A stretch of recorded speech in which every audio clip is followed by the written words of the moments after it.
Is this a realistic prospect in 10 years? And do you understand why it kind of creeps people out a little bit? There's what I call the creepy line, and the Google policy about a lot of these things is to get right up to the creepy line but not cross it. I would argue that implanting things in your brain is beyond the creepy line. Mine in particular. Yes, at least for the moment.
What is internet anyway?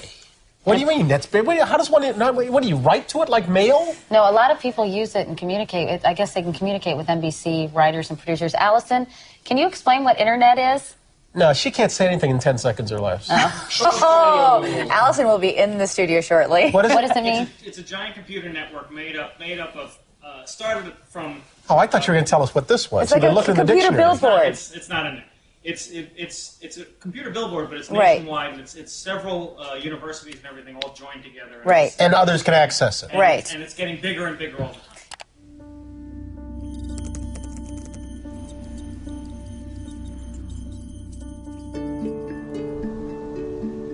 At the end of the 20th century, Silicon Valley industry titans like Steve Jobs and Bill Gates made a promise that would forever alter how we perceive the world. It spans the globe like a superhighway. It is called Internet. Suddenly you're part of a new mesh of people, programs, archives, ideas. The personal computer and the Internet ushered humanity into the information age, laying the groundwork for unlimited innovation. At the dawn of the 21st century, there would be a new revolution. A new generation of young geniuses made a new promise beyond our wildest dreams. The idea is that we take all the world's information and make it accessible and useful to everyone. Limitless information, artificial intelligence, machines that would know what we wanted and would tend to our every need. The technology would be beyond our imaginations, almost like magic. Yet the concept would be as simple as a single word: search. This was the beginning of Google, and less than a decade later, Facebook. They would make a new promise to humanity. What I think so interesting about Google and Facebook is they were founded at American universities. At Stanford University, you had two students, Larry Page and Sergey Brin, decide they wanted to create the ultimate search engine for the internet. Across the country, you had, in the case of Facebook, Mark Zuckerberg, who was a student at Harvard, decided he wanted to create a social media platform basically to meet girls and to make friends. And hence, we got Facebook. You never think that you could build this company or anything like that, right? Because, we were college students, right? And we were just building stuff because we thought it was cool. It was all about promise. It was all about this shiny future. It was all about the free flow of information. But there was also a certain idealism behind it. I think that a company like Google, we have the potential to make very big differences, very big positive differences in the world. And I think we also have an obligation as a consequence of that. Facebook and Google started with a great idea and great ideals. Unfortunately, there was also a very dark side. The goal that we went into it with wasn't to make an online community, but sort of like a mirror for the real community that existed in real life.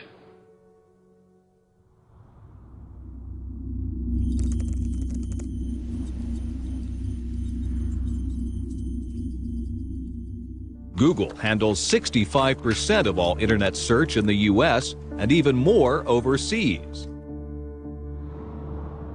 In the early days, Google was just a search engine. All the search engine was initially was an index to what's on the internet. And the internet was pretty small back then. They had a better index than other indexes that were around. Theirs was not the first search engine. Page famously said that the point of Google is to get people onto Google and off of Google out into the open web as quickly as possible. And largely they were really successful about that. The success of Google led to, in many ways, the success of the open web and this explosive growth in startups and innovation during that period. Google had developed this incredible technology called PageRank, unveiling what was known as the backrub algorithm. And it was just leaps and bounds ahead of services like Yahoo, AltaVista, and quickly became the clear winner in the space just from a technology basis. And what PageRank does is it spiders around the internet. Instead of being a directory service like Yahoo was, it's taking pictures of web pages and analyzing the links between the web pages and using that to make some assumptions about relevance. And so if you're looking for some history of Abraham Lincoln and there's a bunch of links across the web pointing to a particular site, that must mean that this page is the quote-unquote most relevant.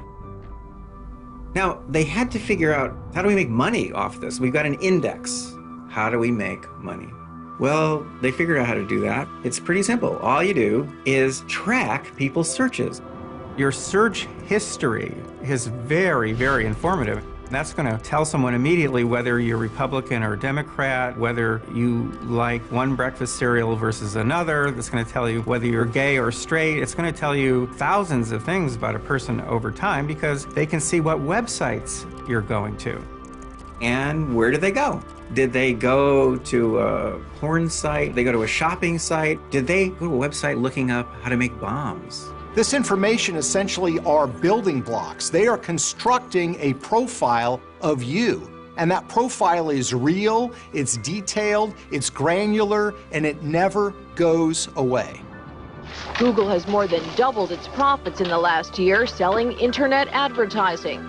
But with Microsoft and Yahoo gunning for its search engine users, fortunes can quickly change. This was really the first large-scale mechanism for targeted advertising. For example, I want to sell umbrellas.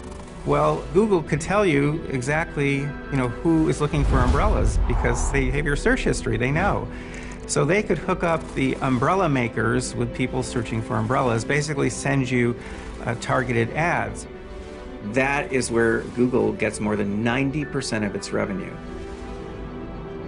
If you look at how they structured the company, it was structured so that the founders of the company would always have controlling shares and would always determine the direction and the future of the company. Anybody else who bought into the company was simply along for the ride in terms of making money. So there was this idealism that they said motivated them, and their corporate motto was, "Don't be evil." When the "Don't be evil" slogan came up, it was during a meeting, I think in 2003, if I recall right. People were trying to say, well, what are Google's values? And one of the engineers who was invited to this meeting said, we could just sum it all up by just saying, don't be evil. What's so interesting about this term that they were not going to be evil is they never defined what evil was. They never even gave us a sense of what it meant. But people latched onto it and sort of adopted it and trusted it because, of course, nobody wants to be associated with an evil company. So people gave the term evil their own meaning. Even their homepage indicates to you that you're not being manipulated. And they sort of broadcast to you the idea that this was a clean, simple, reliable, honest interface, and that the company that produced it wasn't overtly nefarious in its operations. So there were no ads on the front page, for example, which was a big deal. And so everybody in that initial phase of excitement, of course, was more concerned about exploring the possibilities of the technology than concerned about the potential costs of the technology. it was always kind of a generous thing. We're going to give you these great tools. We're going to give you these things that you can use. And then Google, see, so Google was saying, no, actually, we're going to keep your data and we're going to organize society. We know how to improve and optimize the world. There were a couple trends, I think, led Google off of its path of being the place that just matched people with the best information on the web and led them off into the internet. And that was the birth of smartphones. Steve Jobs unveiled the iPhone, and the rise of Facebook, and this notion that time spent on a site where users were spending lots and lots of time on Facebook became a really important metrics that advertisers were paying attention to. And so Google's response was basically to deviate from that original ethos and becoming a place where they were trying to keep people on Google. So they very rapidly started to branch out into other areas.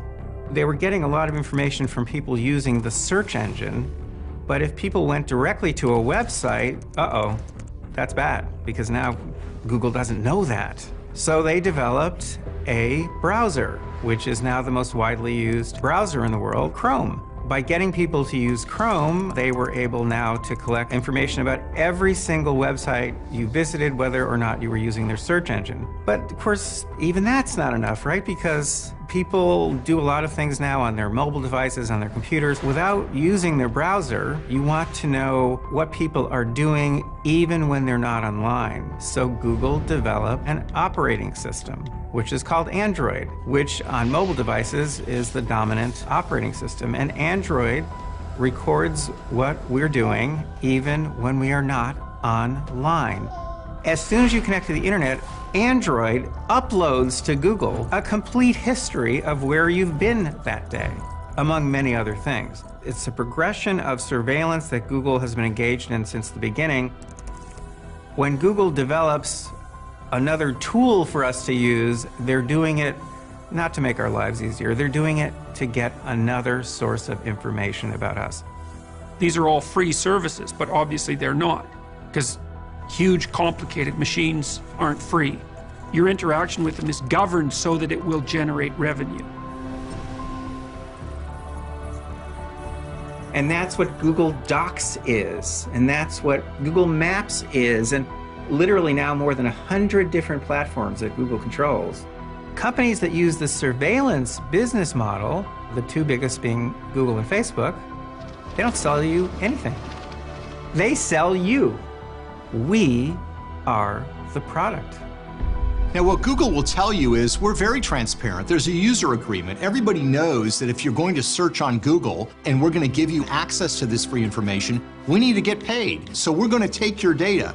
The problem is most people don't believe or don't want to believe that that data is going to be used to manipulate you.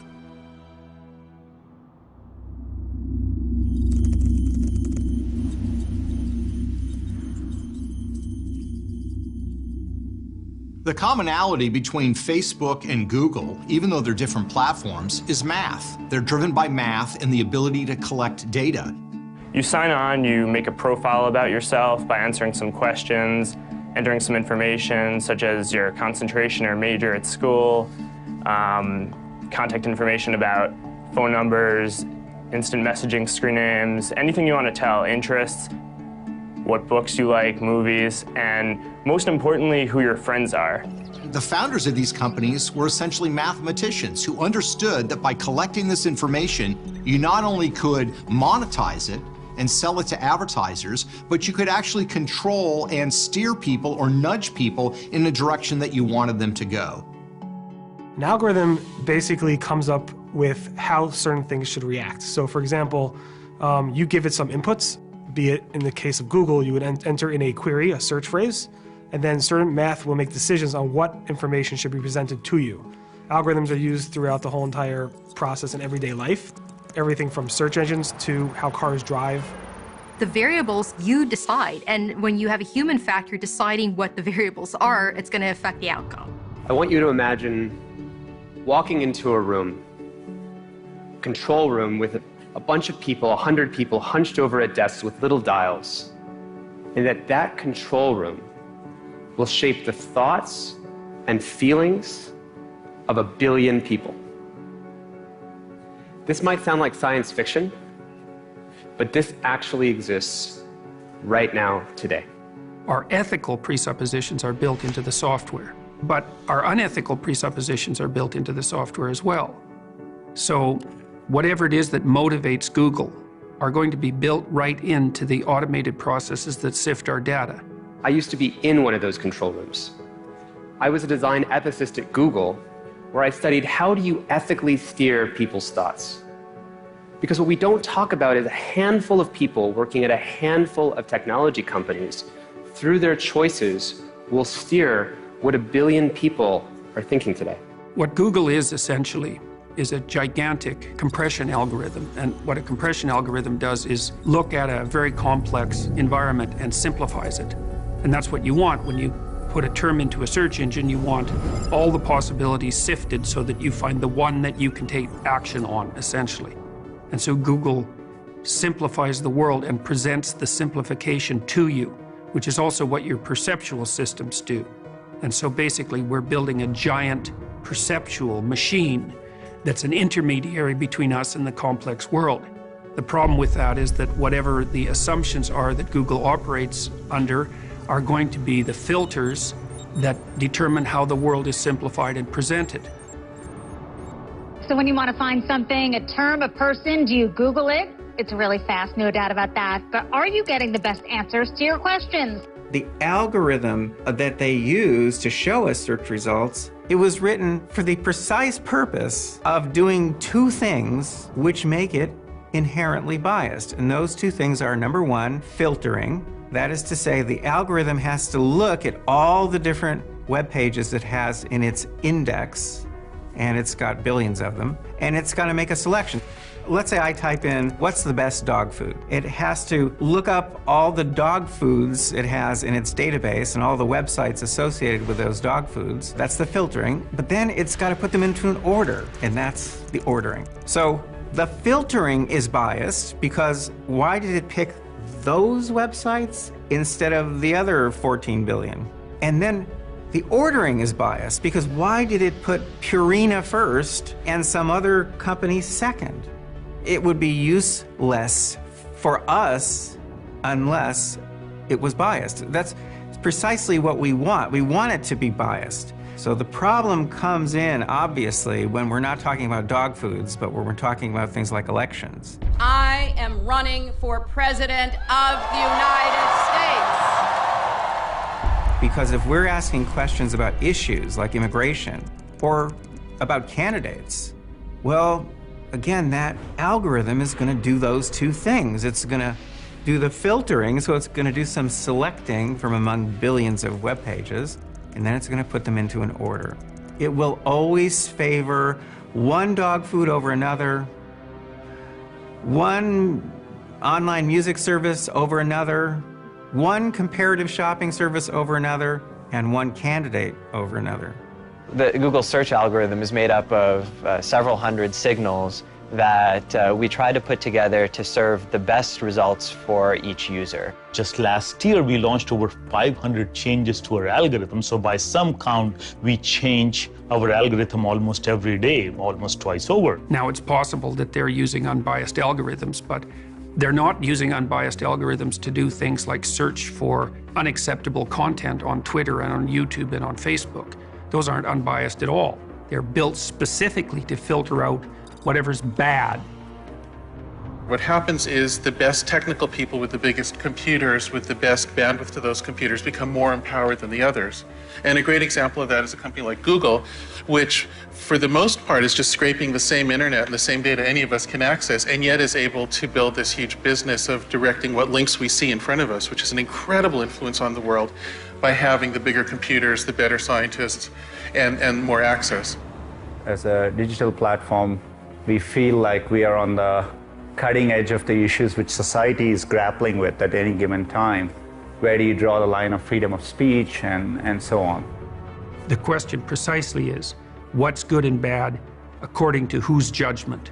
And that's especially relevant given that these systems serve a filtering purpose. They're denying or allowing us access to information before we see and think. So we don't even know. what's going on behind the scenes. The people who are designing these systems are building a gigantic unconscious mind that will filter the world for us, and it's increasingly going to be tuned to our desires in a manner that will benefit the purposes of the people who are building the machines. What these algorithms basically do is they create bubbles for ourselves, because the algorithm learns this is what Peter Schweizer is interested in, and what does it give me when I go online? It gives me more of myself. I mean, it's narrowing your vision in some sense. It's funneling my vision. It's leading me to a view of the world. And it may not be Facebook's view of the world, but it's the view of the world that will make Facebook the most money. They're attempting to addict us, and they're addicting us on the basis of data. The problem with that is that you only see what you already know. And that's not a good thing, because you also need to see what you don't know, because otherwise you can't learn. Facebook this morning is defending itself against accusations of political bias. An article posted Monday on the tech news site Gizmodo said Facebook workers suppressed conservative-leaning news stories in its trending section. And it creates a terrible dynamic when it comes to the consumption of information and news, because it leads us to only see the world in a very, very small and narrow way. It makes us easier to control and easier to be manipulated.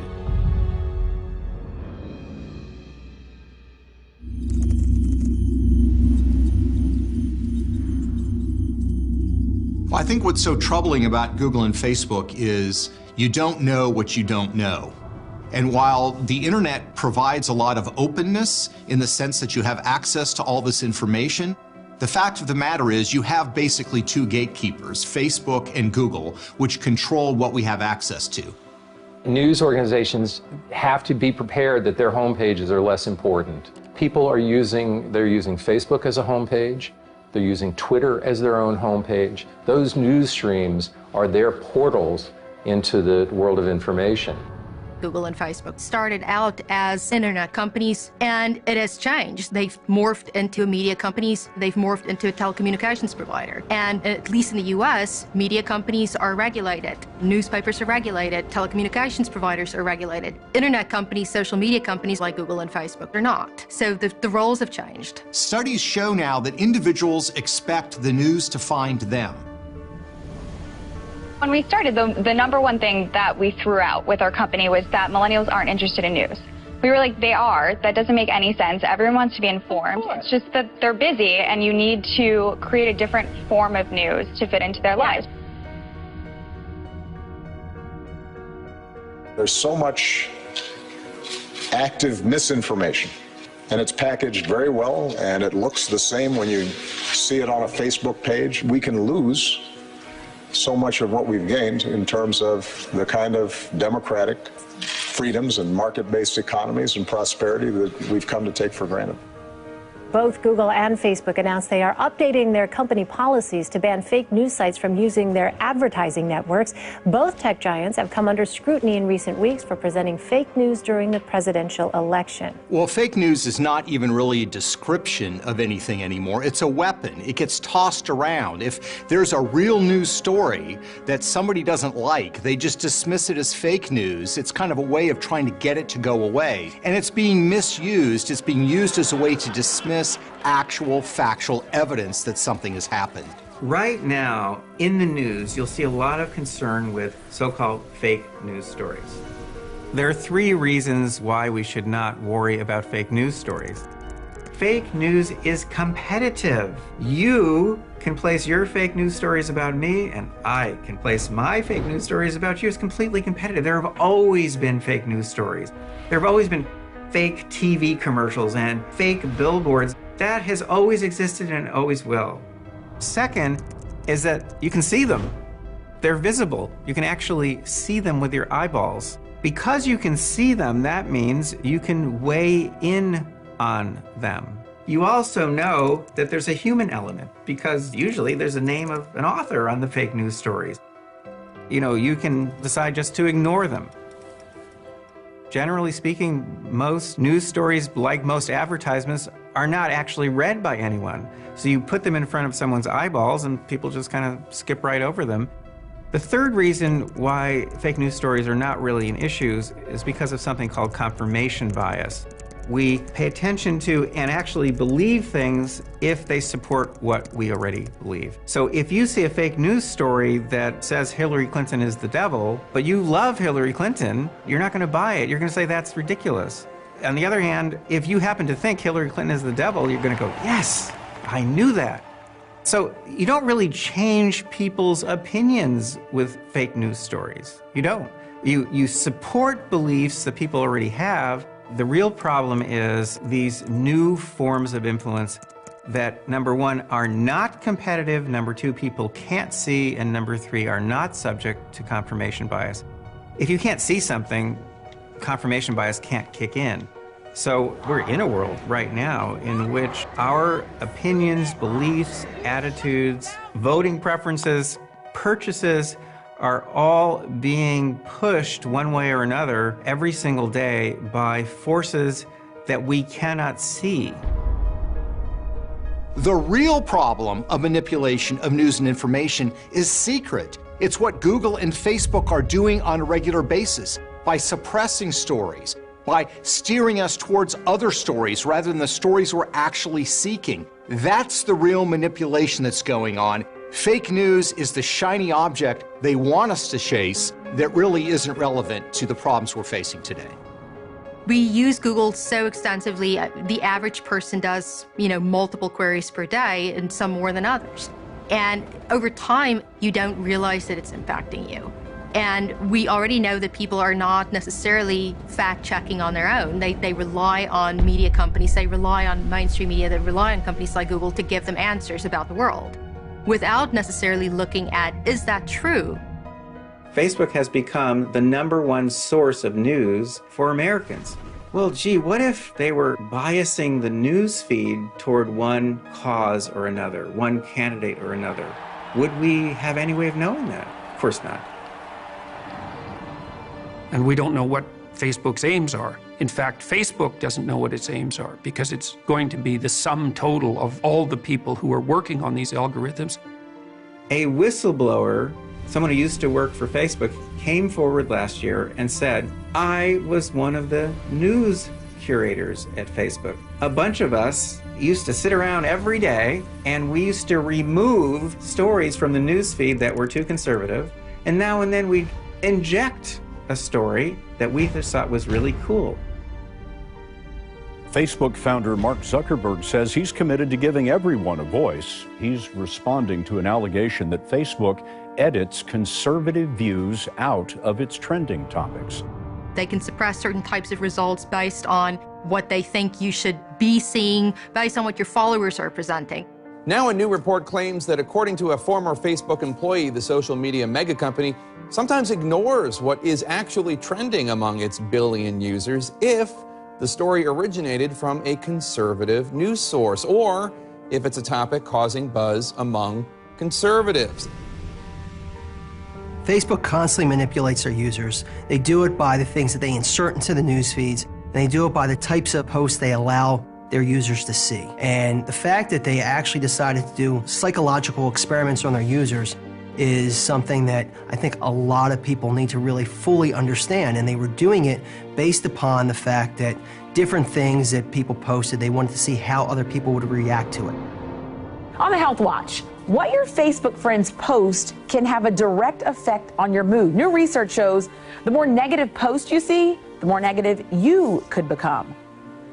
So if, for example, let's say somebody wanted to post something that was on the news feed that was of a very negative story, they wanted to see how their users would react via their likes, via their statements, via their posts, and they would show people who already had a predilection to maybe having some depression or maybe having some other issues in their lives, and they can figure that out based upon your likes, based upon your connections, based upon where you're going. And so what they wanted to do is take that information and then use it to basically weaponize this information against their users, so that way their users could see different things that may affect their mood and may affect how they interact with others. And that's something that is highly unethical. It appears that some young people may have been so affected by this that they may have done harm to themselves based upon what they saw on their Facebook feed, and it was all because of these experiments.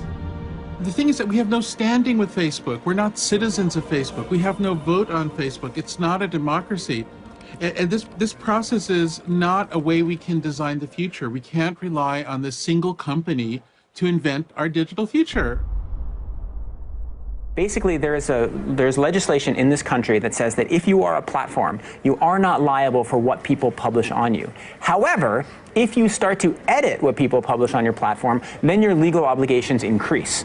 We really, I think, should be concerned when these companies that represent themselves as neutral platforms are actually exercising editorial control and pushing particular political viewpoints, because they're enjoying a special protected legal status on the theory that they're providing a neutral platform for people to speak, to have a diversity of views, and so forth. And that status is based on Section 230 of the Communications Decency Act, which protects them from legal liability. And so this is the magic sauce from a legal standpoint that makes these large platform companies possible, is they're not legally responsible for the things that people say on their sites. It's the people who say the things on their sites who bear legal responsibility. If they had to be legally responsible for everything that everyone says on their sites, their business model would break down. It wouldn't work very well. But I think that there's something wrong when you use the legal liability that you were given to be a neutral platform. At the same time, you're exercising very aggressive editorial control to essentially pick sides politically. Does Facebook consider itself to be a neutral public forum? And representatives of your company have given conflicting answers on this. Are you a First Amendment speaker expressing your views, or are you a neutral public forum allowing everyone to speak? Senator, here's how we think about this. I don't believe that there is certain content that clearly we do not allow, right? Hate speech, terrorist content, nudity, anything that makes people feel unsafe in the community. From that perspective, that's why we generally try to refer to what we do as a platform for all ideas. Let me try, just because the time is constrained. It's just a simple question. The predicate for Section 230 immunity under the CDA is that you are a neutral public forum. Do you consider yourself a neutral public forum, or are you engaged in political speech, which is your right under the First Amendment? Well, Senator, our goal is certainly not to engage in political speech. I'm not that familiar with the specific legal language of the law that you speak to, so I would need to follow up with you on that. If you're going to continue to behave the way that you behave now, which is by editing content, filtering it, and steering the conversation the way you want it to go for political purposes, you are going to be regulated every bit as much as any media company. So what makes sense with this approach is it essentially allows the tech companies to decide, now that they've grown up, what do they actually want to be? And it's a choice that they should make, but they should be forced to make the choice and not hide behind this fraud of legislation that gives them a free hand when they don't deserve a free hand.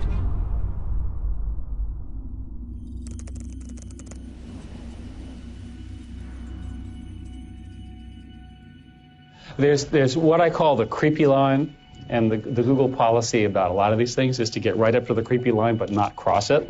Google crosses the creepy line every day. Not only does Google cross the creepy line, the location of that line keeps shifting. Well, it's an interesting word, creepy, right? Because it's a word that connotes horror. He didn't say dangerous. He didn't say unethical. There's all sorts of words that could have fit in that slot. He said creepy. And a creep is someone who creeps around and follows you and spies on you for unsavory purposes, right? That's the definition of a creep. You know, I don't think the typical ethical person says, I'm going to push right up to the line of creepy and stop there. You know, they say more something like, how about we don't get near enough to the creepy line so that we're ever engaging in even pseudo-creepy behavior. Because creepy is really bad, you know, it's a creepy mugger is worse than a mugger. The mugger wants your money. God only knows what the creepy mugger wants. It's more than your money. You give Google a lot of information. You're searching for the most private stuff on Google. You're searching about, you know, illnesses and diseases that your family have. You're searching about things that might be, your wife might or your spouse might not want you to know about. And you're telling Google more than you would tell a family member or your spouse or a very close friend. And Google has so much information about you that it's scary. For Google alone, we're studying 3 very powerful ways in which they're impacting people's opinions. This phenomenon that we discovered a few years ago, SEAM, Search Engine Manipulation Effect, is a list effect. List effect is an effect that a list has on some aspects of our cognitive functioning. What's higher in a list is easier to remember, for example.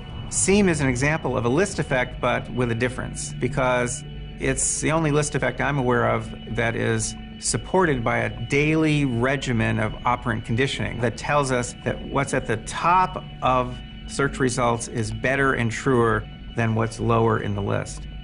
It's gotten to a point that fewer than 5% of people click beyond page 1 because the stuff that on page 1 and typically at the top in that sort of above the fold position is the best. Most of the searches that we conduct are just simple routine searches. What is the capital of Kansas? And on those simple searches, over and over again, the correct answer arises right at the top. So we are learning over and over and over again. And then the day comes when we look something up that we're really unsure about, like where should I go on vacation? Which car should I buy? Like which candidate should I vote for? And we do our little search and there are results. And what do we know? What's at the top is better. What's at the top is truer. That is why it's so easy to use search results to shift people's opinions. This kind of phenomenon, this is really scary compared to something like fake news because it's invisible. There's a manipulation occurring. They can't see it. It's not competitive because, well, for one thing, Google, for all intents and purposes, has no competitors. Google controls 90% of search in most of the world. Google is only going to show you one list in one order, which have a dramatic impact on the decisions people make, on people's opinions, beliefs, and so on. The second thing they do is what you might call the auto fill-in. If you are searching for a political candidate, Congressman John Smith, you type in Congressman John Smith and they will give you several options that will be a prompt, as it were, as to what you might be looking for. If you have 4 positive search suggestions for a candidate, well, guess what happens? SEAM happens. People whose opinions can be shifted shift because people are likely to click on one of those suggestions. That's going to bring them search results, obviously, that favor that candidate. That is going to connect them to web pages that favor that candidate. But now we know that if you allow just one negative to appear in that list, it wipes out the shift completely because of a phenomenon called negativity bias. One negative can, in some demographic groups, draw 10 to 15 times as many clicks as a neutral item in the same list. Turns out that Google is manipulating your opinions from the very first character that you type into the search bar. So this is an incredibly powerful and simple means of manipulation. If you are a search engine company and you want to support one candidate or one cause or one product or one company, just suppress negatives in your search suggestion. All kinds of people over time will shift their opinions in that direction where you want them to shift. But you don't suppress negatives for the other candidate, the other cause, the other product. And then third, very often Google gives you a box. So they will give you search results, but they're below the box, and up above is a box, and the box just gives you the answer. When it comes to local search, which it turns out is the most common thing people do on Google, 40% of all searches, it's not so clear. If I'm doing a search for a pediatrician in Scranton, Pennsylvania, what happens is Google still bisects the page, shoves the organic meritocracy-based information far down the page, and plops its answer box up at the top. But it's populating that box with its own sort of restricted set of information that it's kind of drawing from its own kind of proprietary sandbox. These are just Google's reviews that it's attempted to collect over the years. Users are habituated to assume the stuff at the top is the best, but instead it's just what Google wants them to see, and it looks the same. And what happens is Google is basically able to put its hand on the scale and create this direct consumer harm, because that mom searching for the pediatrician in Scranton is not finding the highest rated pediatrician according to Google's own algorithms. She's just getting served the Google thing no matter what. And that, I think, is leading to, terrible outcomes in the offline world. So Google has at its disposal on the search engine itself at least 3 different ways of impacting your opinion. And it is using them. We're talking about a single company having the power to shift the opinions of literally billions of people without anyone having the slightest idea that they're doing so.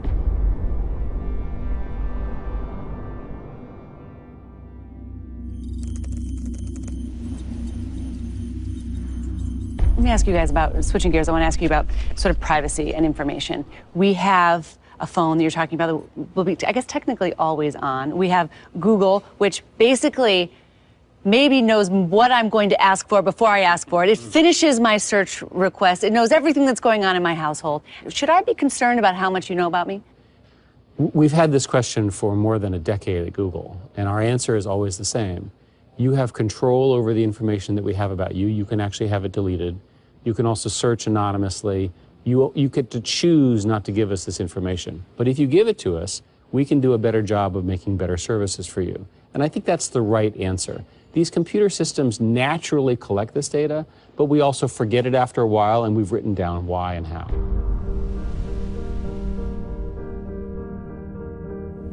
Google wants you very much to have privacy from everyone except them.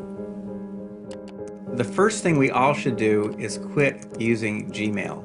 Google stores, analyzes all Gmails that we write and all the incoming emails that we read, the ones coming from other email services. Google tracks it all. They not only track the Gmails that you write, they track the drafts of those crazy emails that you decided not to send. And the information from Gmail is then put into one's personal profile and becomes another source of information they have for sending people targeted ads. Tech giants are increasingly under scrutiny from politicians, regulators, and experts on the left and the right. Some are concerned about their growing power, even calling them monopolies.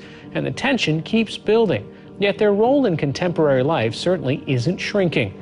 We too at the NewsHour have worked and collaborated with Facebook, Google, and many other new media businesses.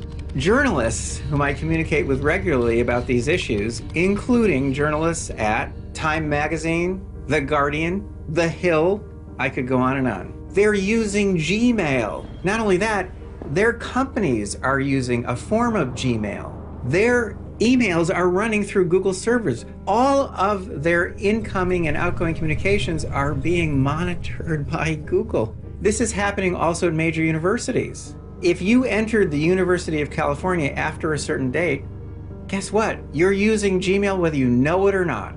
And it was found that Google was, yes, in fact, scanning student emails for non-educational purposes. And what those non-educational purposes were, we still don't know to this day, because Google still has not come clean with what they were doing with the information. They still haven't certified that they have deleted that data. The big challenge was when I found out that Google was scanning our student emails for advertising purposes and other non-educational purposes, I went to my state lawmakers and I tried to encourage them to introduce legislation that would ban these practices. When I went to the State House, who was there lobbying against any stronger privacy protections for our kids? It was Google and Facebook. Well, I guess it makes sense that so many parts of our life would be influenced by Google. But guess what? The federal government runs on Google. So if you're counting on the federal government to regulate Google, realize that the federal government is using Google Docs. They're using Google tools. In some cases, they're even linked to Gmail. So Google has fused itself with our federal government in so many ways. The government's motivation for using it is, well, Google's already done it. And they have this thing that works. It seems to be working pretty well for consumers. So the idea behind it was, well, hey, we'll just put some government agencies on Google Documents. Or, we'll use Google Cloud for some things. They lack the technical expertise to have the necessary security on it. And then it becomes a big embarrassment afterwards to try and keep it out of the media because people would rightfully point out there's a huge security risk.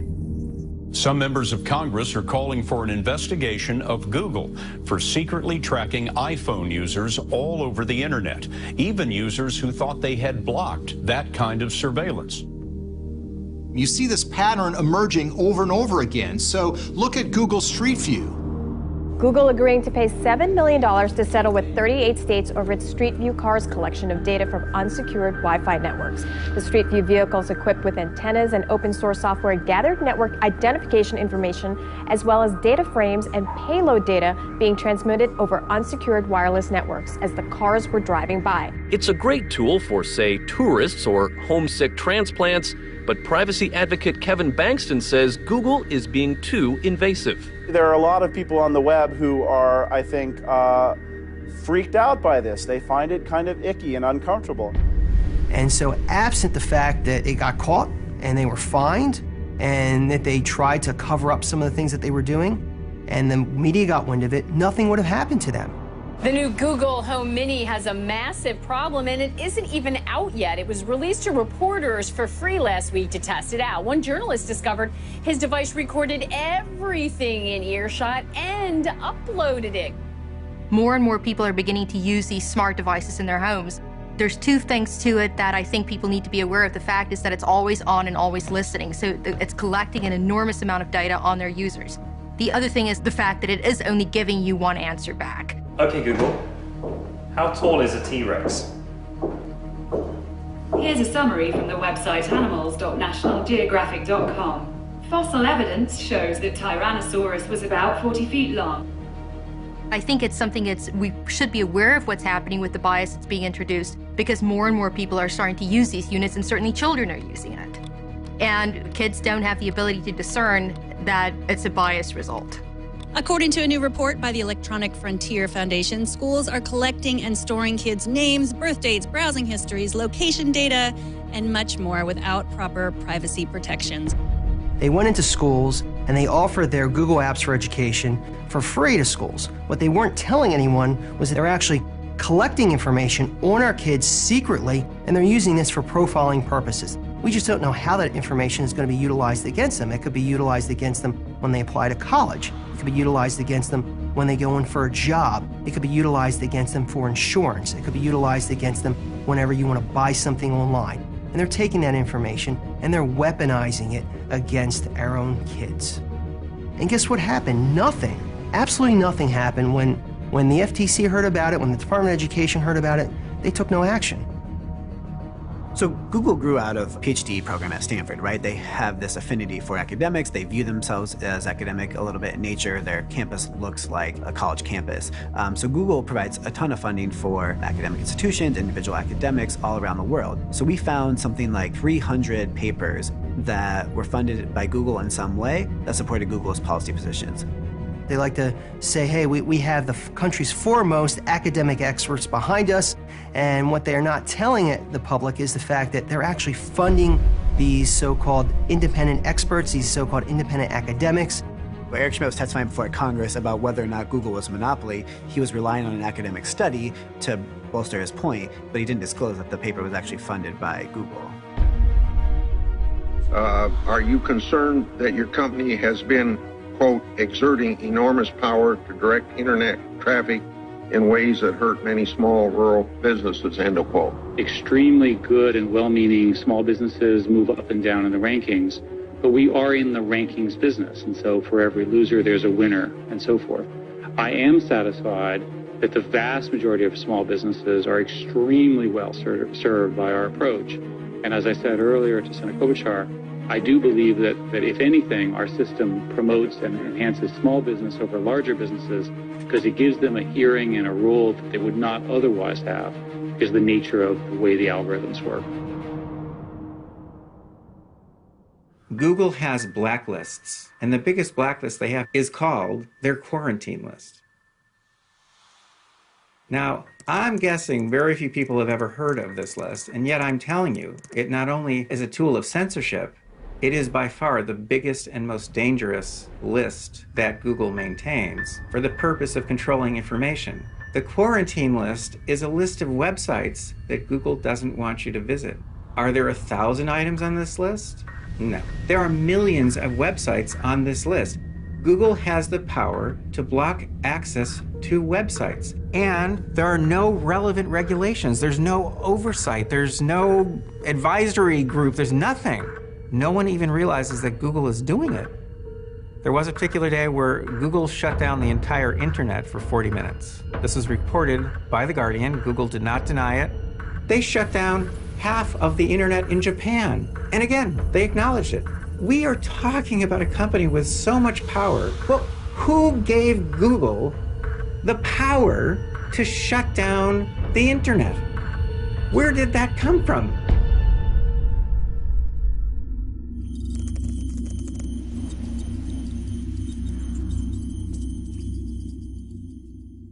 They should say, look, we are liberal or left-wing organizations. We don't want to give a forum for others. Yeah. And then I have no issue. Well, but they say that they are a public forum over our information. And that's not honest. Google has this ability, because they're such a large platform, to act as the world's most powerful censor. And it's a power and a tool that they use on a regular basis. Consider a simple case involving an eminent scholar, Dr. Jordan Peterson of the University of Toronto. Canadian professor Jordan Peterson shot to fame when he opposed a transgender law that infringed badly on the free speech rights of Canadians. Now, his speech is being suppressed in a different way. Google blocked him from his YouTube account. We don't actually know why, because Google refused to specify. I made a couple of videos at home criticizing a new law that was set to be passed in Canada, purporting to add gender identity and gender expression to the list of protected groups under Canadian human rights legislation. I was objecting to two parts of the legislation, and one part was what I regarded as compelled speech, and that was the provisions in the policy surrounding the law, making it mandatory to use pronouns of people's choice, mandatory under punishment of law. And the second is that it writes a social constructionist view of gender into the substructure of Canadian law. That's wrong. It's factually incorrect. So we now have a legal system that has a scientifically incorrect doctrine built into it. And people don't understand how dangerous that is, but I understood how dangerous it was. And that caused a real media storm, I would say, that in some sense still hasn't subsided. Google shut off my Gmail account and blocked access to my YouTube channel. And by that time, my YouTube channel had about 260 videos on it and about 15 million views and about 400,000 subscribers. So it's a major YouTube channel. But they blocked access to my mail as well, which had everything, like all my mail from the last 20 years, basically, and my calendar data, everything. They said that I had violated their policy. They said, first of all, that it was a machine that flagged me, but then it was reviewed by human beings, and they decided to continue the ban. They gave me no reason. They said I had violated their policy, but it was completely vague, and I got no reason at all. Now, I've received all sorts of conflicting reports, and so I really have no idea why it happened. I can't be certain that it was political targeting. But that's really not the point in some sense. The point is that it was arbitrarily shut off. And that's a real problem. You come to rely on these things, and when the plug is pulled suddenly, then that puts a big hole in your life. Before January 1st, 2012, I just never gave Google a second thought. I just thought it was cool and used it like everyone else does. On January 1st of 2012, I got a bunch of emails from Google saying that my website had been hacked, it contains malware, and that they were blocking access. I really got curious. Why was Google notifying me? Why wasn't I being notified by some government agency or some sort of nonprofit organization?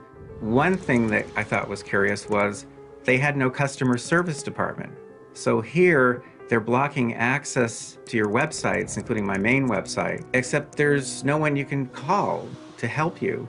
That I thought was very odd for a company that big and that cool. Access was being blocked not just through Google's search engine, not just through Google's browser, which is Chrome, but access was being blocked through Safari, which is an Apple product, and through Firefox. And I was thinking, how could Google impact what happens when someone is using another product like Firefox? And it actually took me quite a while to figure out how that all worked. So that's really the event that took place early 2012, New Year's Day, that started to get me to look a little more critically, a little more professionally at Google, figuring out how this company operates. How do they do what they're doing? How big is their reach? What are their motives for doing what they do? And, you know, over the years, the more I've learned, the more concerned I've become. Well, Dr. Robert Epstein is a world-renowned psychologist, and his work gets a lot of attention from the media. In fact, the Washington Post ran a story on the very question that Epstein had been researching. And that question is, could Google actually tilt an election? And the article was fascinating. But what's even more troubling and fascinating is what happened the day after that article appeared. That's when Google decided to shut off Dr. Robert Epstein.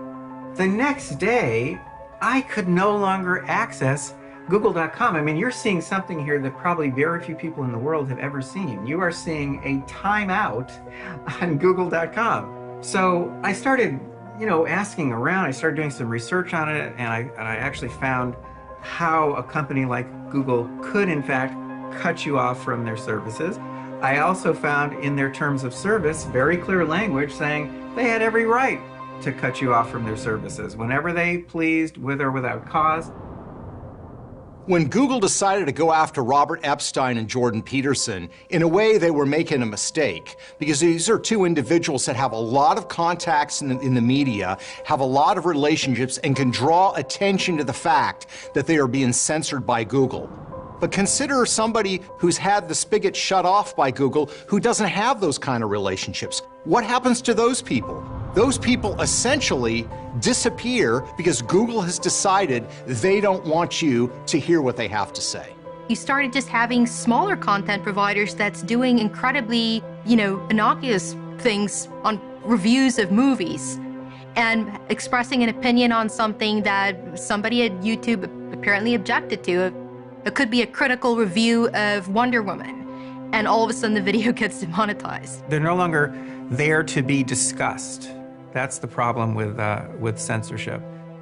These companies want to present themselves as only interested in the bottom line, only interested in serving customers. But when you look at the pattern of behavior, you look at the censorship and the manipulation and the one-sided nature of it, and you can only come to the conclusion that these companies have a far deeper agenda than they want to let on.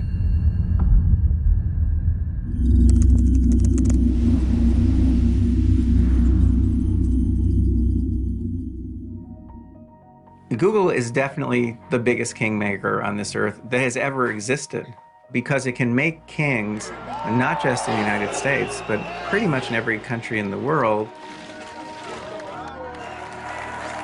That's the thing, is people are playing with forces that they don't understand, and they think they can control them.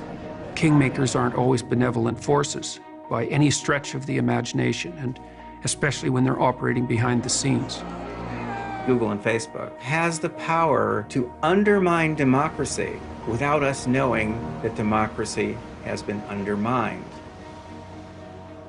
If the major players in tech right now, and that's mainly Google and Facebook, banded together and got behind the same candidate, they could shift, we figured, 10% of the vote in the United States with no one knowing that they had done anything. Epstein came from a background embedded in psychology. He's a Harvard-trained PhD whose work on search engine manipulation effects has been published in the Proceedings of the National Academy of Sciences. And essentially what they set out to do was to say, if we present people with information in a biased way through a search engine, can we steer them and change their opinions? And what they found out consistently again and again, that yes, it was easy actually to shift and steer people's opinions in the direction that they wanted them to go. The way we studied this was with an experiment. We start with a group of people who we know are undecided on a particular candidate, and we guarantee that they were undecided on the election that we were going to show them because we decided to show them the 2010 election for Prime Minister of Australia. They had no preconceived notions about that election or the candidates. We give them two short paragraphs, one about the first candidate, Gillard, and the other, his name is Abbott. And then we ask them a bunch of questions about them. How much do you trust each one? How much do you like each one? What's your overall impression? We ask on an 11-point scale where one candidate is at one end of the scale, one's at the other. And then we ask them the ultimate question, which is, well, if you had to vote right now, which one would you vote for? So at that point, they have to pick either Gillard or Abbott. So this is all pre-search. Now we let them do some research online. Now they're using a search engine that we created, which is modeled after Google, and it's called Cadoodle. So we show them 5 pages of search results, 6 results per page.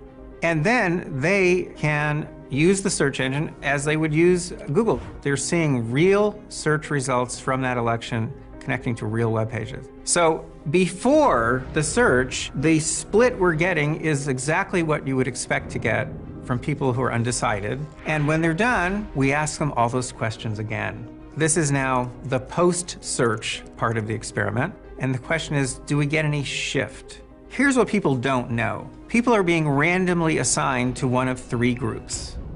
In one group, they're seeing those search results in an order that favors Tony Abbott. In another group, they're seeing those search results in an order that favors Julia Gillard. And in a third group, they're seeing them mixed up. That's the control group. So this is a randomized experiment, in other words. We got a shift in that first experiment of 48%. What that means is if I have 50 people over here, 48% of them, almost half of them, shifted. We got shifts on all the numbers, not just on the votes, but on the trusting, the liking, the overall impression.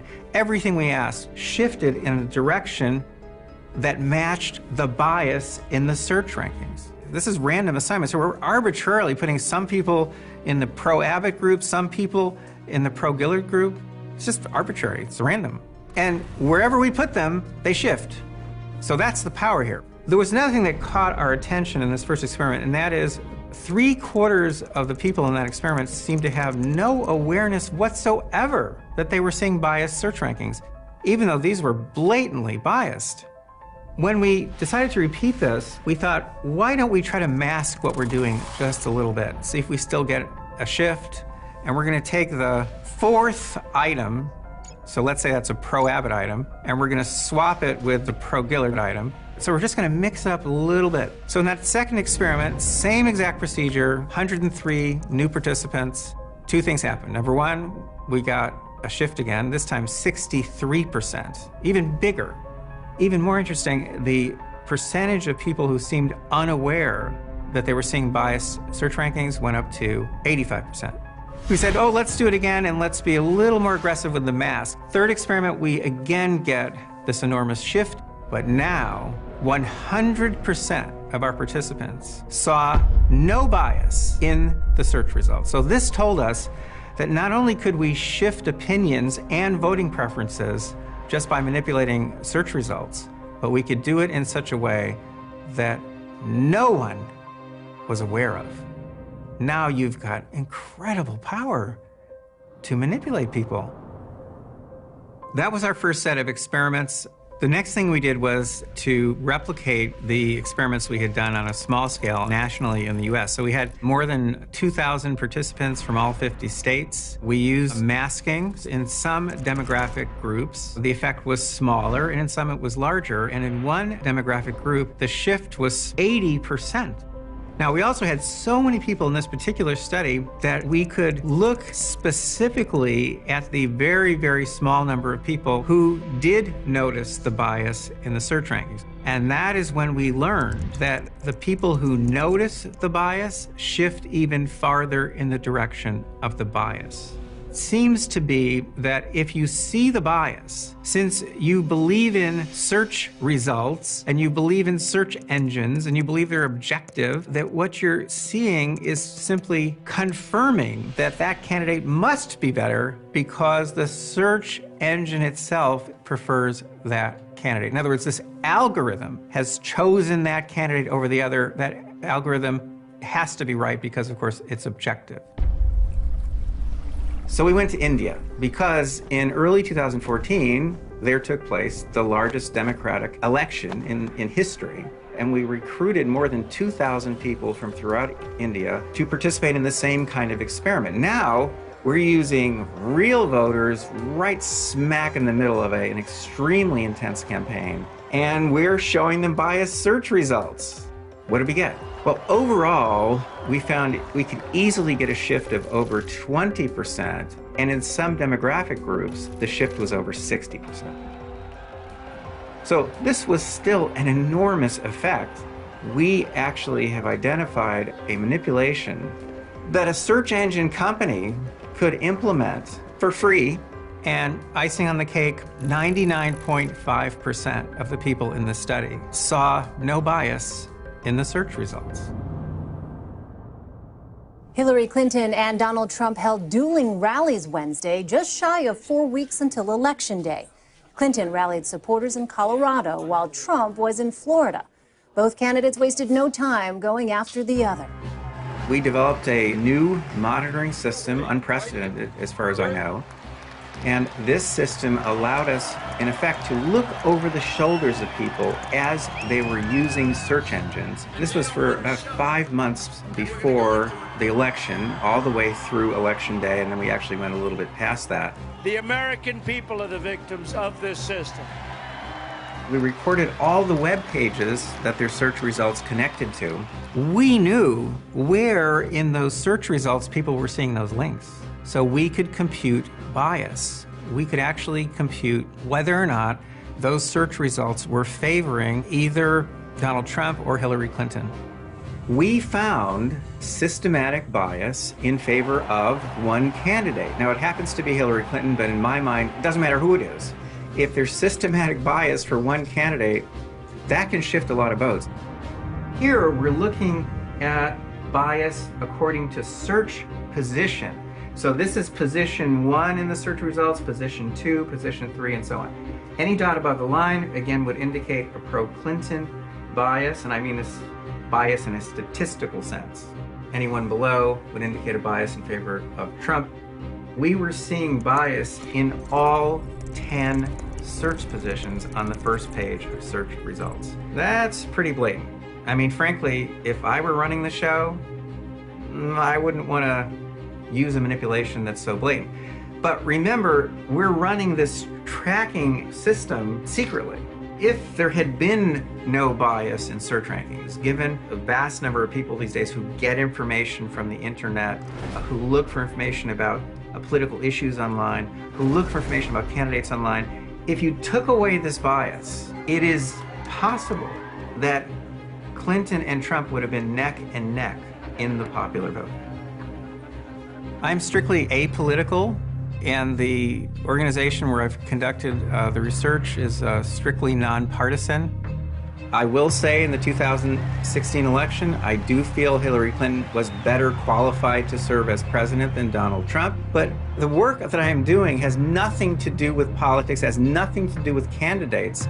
What I am finding out is that a handful of people located within a few miles of each other in Silicon Valley have tremendous power that they shouldn't have.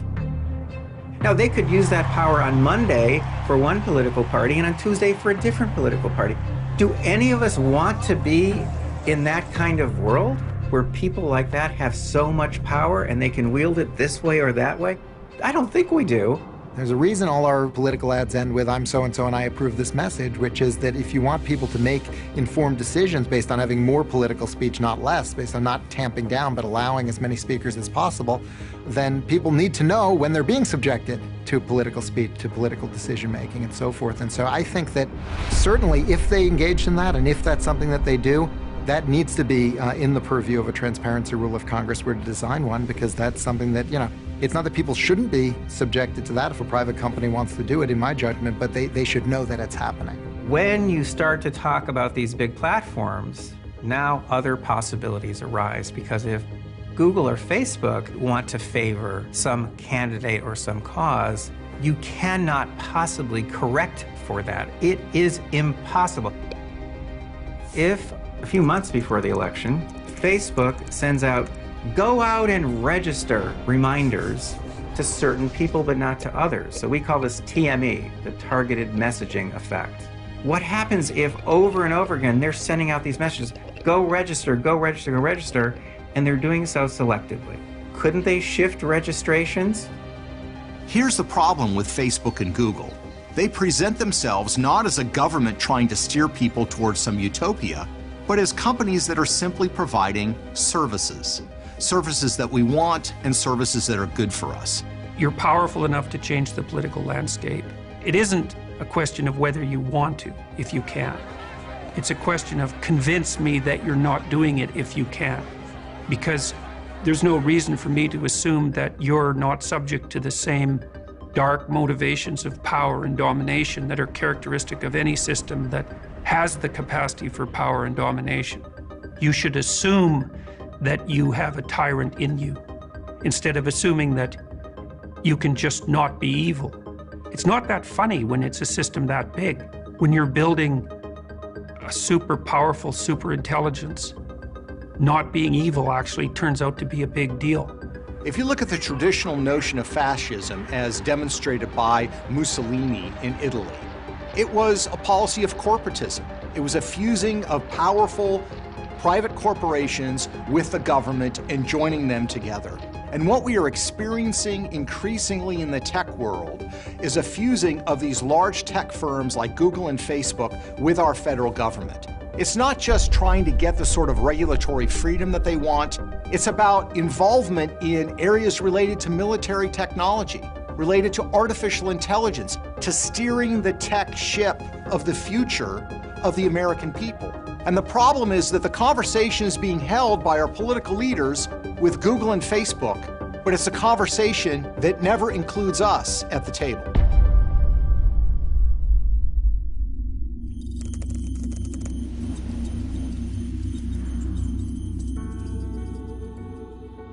The adoption rate of smartphones is so profound that that is the information tool.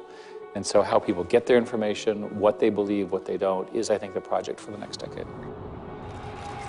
I think we are increasingly moving to an era where people are saying we need to take better care of our digital environments and we need to take better care of our digital selves. And what that means is being aware of what we are putting into our computers, but more importantly, what our computers and our devices are putting into us. We are sharing information with them, increasingly sensitive information. The amount of data that they had on us 15 years ago was relatively small. Now it's amazingly complex, and they never forget any of it. Mr. Zuckerberg, I remember well your first visit to Capitol Hill back in 2010. You spoke to the Senate Republican High-Tech Task Force, which I chair. You said back then that Facebook would always be free. Is that still your objective? Senator, yes, there will always be a version of Facebook that is free. It is our mission to try to help connect everyone around the world and to bring the world closer together. In order to do that, we believe that we need to offer a service that everyone can afford, and we're committed to doing that. Well, if so, how do you sustain a business model in which users don't pay for your service? Senator, we run ads. I see. At the end of the day, there is no free lunch, especially when it comes to social media and the internet. The entire internet economy is literally based off of surveillance. And that's something that we really need to think long and hard. Is that a sustainable business model to protect our privacy and protect our families and protect our kids moving forward? What we need to think about is how can we continue with a light touch, deregulated approach, but one where people have the information they need to know what's being done and whether they consent to it or not. And so that's why I think we need to have a really big focus on transparency, on privacy, on a level playing field across the board so that people understand what's happening and they can make decisions in a way that they're not able to very clearly right now. It isn't obvious that regulators are fast enough to keep up with the tech world. They're going to be 5 years behind the game. That's like 100 years. That's like wrestling with Victorian England, you know? It seems to me that it would be better in many ways if there were multiple competing search engines and if there were multiple Facebooks, because at least then we'd have a diversity of ethical conundrums instead of this totalitarian conundrum that we have right now. My concern at this point is that I don't think a lot of people in government really fully understand the extent of the problem. I don't think they really understand what they're up against. I mean, these are massive, massive technological changes, and they're all happening in parallel. We have no idea what the consequences of that are going to be. So my concern fundamentally is that these machines will reflect us ethically. And that should be frightening, because I wouldn't say that our ethical house is particularly in order. So they're going to magnify what we are. That's making the presumption that the thing that we're building will be a good thing. And I don't think that it will be a good thing, because it will reflect us. If they have this kind of power, then democracy is an illusion. The free and fair election doesn't exist. There have to be in place numerous safeguards to make sure not only that they don't exercise these powers, but that they can't exercise these powers. The internet belongs to all of us. It does not belong to Google or Facebook. I mean, we have empirical evidence that Google is participating in self-serving bias in a way that directly harms consumers. As a society, as a democracy, anytime you have concentration at the levels they are in the information sector, it should be concerning, because they really are now more powerful than governments. They are a form of regulator, but they are a private regulator with no democratic accountability. I can't believe in a system in which the power is separate from the people. We're talking about, some pretty arrogant people, in my opinion, who think of themselves as gods of sort, and who really want to have a complete hold over humanity. These are basically big mind control machines, and mind control machines, they're really good at controlling minds. It's going to be harder and harder to fight them if we don't do so, I would say, as soon as possible. The more rope we give them, the sooner we are all hanged. I don't believe our species can survive unless we fix this. We cannot have a society in which, if two people wish to communicate, the only way that can happen is if it's financed by a third person who wishes to manipulate them. The traditional notion of totalitarianism was resting on the premise or the idea that a government would try to achieve total control over your life. And they would do it by using the might and muscle of government to do so under compulsion. Well, today we essentially have a totalitarian force in the world, and that is these large tech companies. But guess what? They didn't use stormtroopers, they didn't use the gulag, they didn't use the arrest of political prisoners to accomplish it. We all opted in to do it ourselves. We volunteered for this arrangement. And we live in a world today where these tech giants have a level of control and an ability to manipulate us that Stalin, Mao, Hitler, and Mussolini could only have dreamed of. The power is immense, and we are essentially trusting these large tech companies to make the right and good decision for us. I, for one, am not prepared to cede that level of power to these individuals. In the meantime, if the companies won't change, delete your accounts, okay?